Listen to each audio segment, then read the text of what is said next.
Preparing this talk, I'm going to keep it very short. I made two assumptions in coming this evening. So the topic is that we should talk about a healthy relationship among youths, among Christian youths, right? So I made two assumptions. The first assumption I made was that we're talking about romantic relationships, right? We're not talking about a brother and sister, parish priest and parishioners, mother and father. Those are all relationships, isn't it? I made the assumption that we're talking about a romantic relationship that could lead to something stable for the future. Am I right in that assumption? Yes, ma'am. Okay. Then I made another assumption was that this might be a problem. Having a healthy relationship among Christian youths. Is it a problem? It's a big problem. Okay. Some people are shaking heads saying it's not a problem. Some people are saying it's not just a problem, it's a big problem. Okay, so let's start from there. Why is it a problem?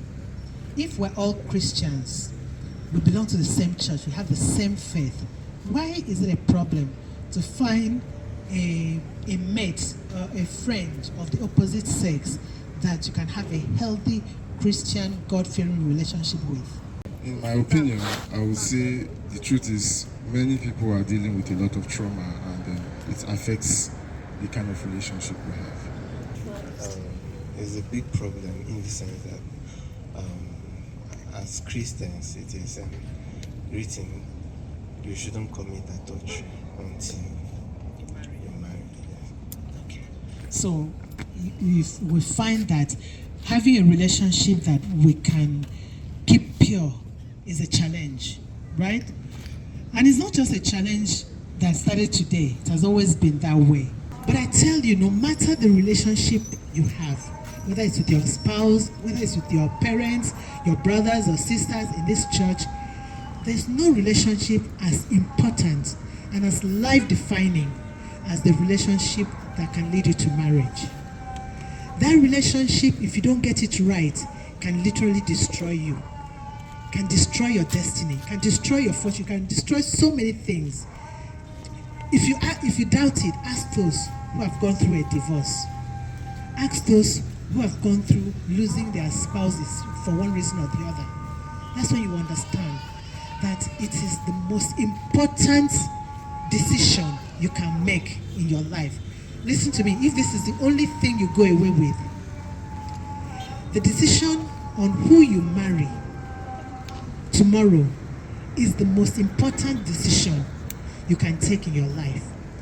Because this decision can decide whether you do well in your career, whether you do well in your business, whether you do well in your family life. This decision influences everything. Who has ever contemplated what's the right age for me to kind of have a boyfriend? The ladies don't want to answer. Okay, does any lady want to answer? I'm saying, have you ever thought of it? I didn't say, have you ever thought of it? Okay. So that's a very good question to ask. And it's an important question to ask. And my response to that question was, there's no specific age that we can give you a number. Like, okay, 18, 19, 20, 25, no.